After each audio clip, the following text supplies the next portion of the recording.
లక్షలాది మందికి మన తెలుగు మ్యాట్రిమోనీ ద్వారా వివాహాలు జరిగాయి. తెలుగు వారి నంబర్ 1 చాయిస్ తెలుగు మ్యాట్రిమోనీ.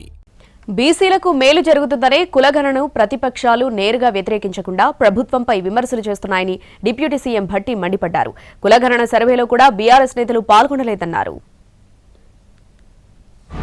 రాష్ట్రంలో ఉన్నటువంటి బలహీన వర్గాలకి ఈ స్థానిక సంస్థల్లో కానీ ఉద్యోగాల్లో కానీ కల్పించేటువంటి రిజర్వేషన్ ఇది ఒక పెద్ద సామాజిక మార్పుకి నాంది కాబోతా ఉంది.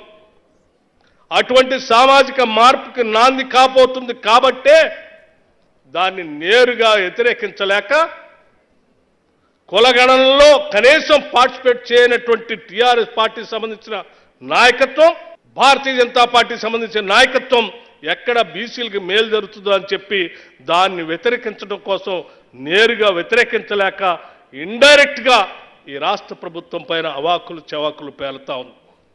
బసవేశ్వరుడు సాక్షిగా చెప్తా ఉన్నాం, మీరు ఎన్ని కుయెత్తులు పాడినా ఈ రాష్ట్ర ప్రభుత్వం బలహీన వర్గాల కోసం నిటారుగా నిలబడి బసవేశ్వరుడు ఆలోచనల్ని అమలు చేస్తుందని కూడా చాలా స్పందనగా చెప్తా ఉన్నాం.